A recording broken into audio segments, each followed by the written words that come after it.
Hi, it's Olivia, and I have a lot of books to share with you in this video. I had a really good reading month, and there's things I really want to get to in March that I thought I'd share. The first book that I read at the beginning of February was All American Boys by Jason Reynolds and Brendan Keely, and I am seeing this compared a lot, like so much in people's reviews and stuff, to Thug by Angie Thomas, and I definitely see why, because we have a black teenager in a high school setting who experienced police brutality. I think Thug was different in that it handled a lot of other various topics and stuff.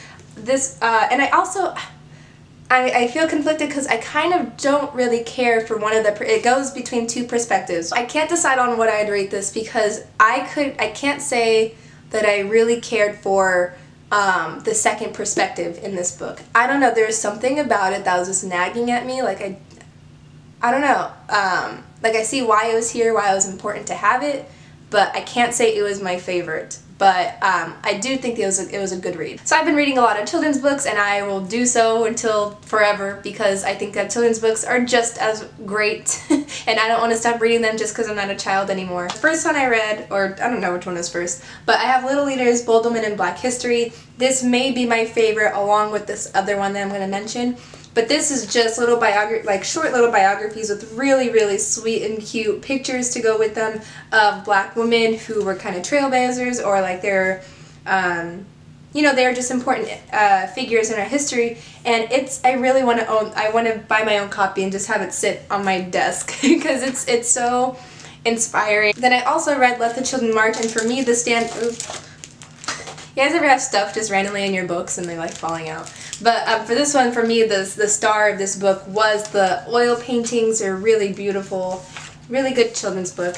And then I also, this other oversized kids book that I read, The Separate is Never Equal, Sylvia Mendez and Her Family's Fight for Desegregation. This was like the landmark case from California before the Brown versus Board of Education case that had desegregation for all of the U.S., but this was a really important case that is kind of, you don't really hear about it as much. I also just wanted to point out, for me, whenever someone is like, oh, things have come a long way from the 40s and 50s, but for people to just say that was, such a long time ago, the awful way that people were treated, this is Sylvia Mendez in 2011.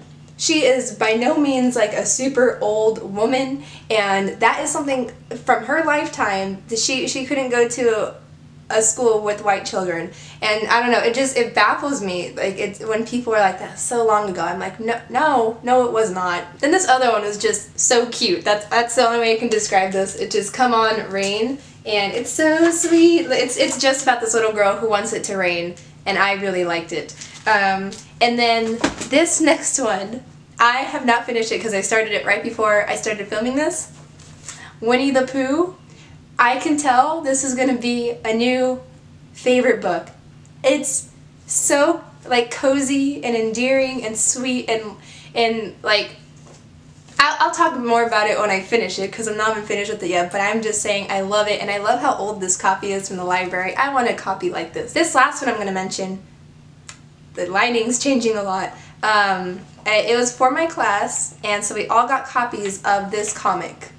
And and one of the things we talk about in class is whether or not this classifies as like a children's read, because as you can see, it's called I Saw It, The Atomic Bombing of Hiroshima, by Keiji Nakazawa, and boy, oh my gosh, I've never read anything like this, at least a comic like this, because he was there. He was, when he was 6 years old, I think, that's when the bomb dropped in his city of Hiroshima, and he lost family members to it. He survived because of this wall that he was behind, but it's his experience through it, and honestly, like, some of the images are like really graphic, or as graphic as it could be for illustration. Some of the things that he draws that he saw, like some of the people that he drew in here look like zombies because their skin was like falling off of their bones, and he described mountains and mountains of bodies and skulls, and like it's heavy stuff. And it's just really something because it's not all fiction. Anyway, I really enjoyed this, and I guess this author has a whole comic series,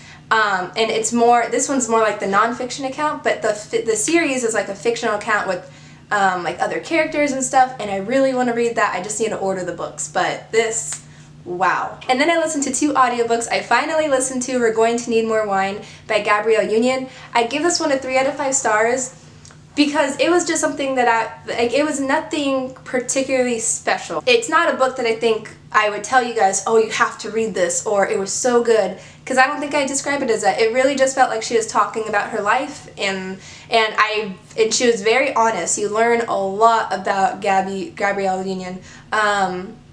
And she's done so much too. I really admire that. But overall as a book, it wasn't really like that special. The other audiobook that I read was The Bluest Eye by Toni Morrison. This is the first book I've read by her. I think it's her first novel.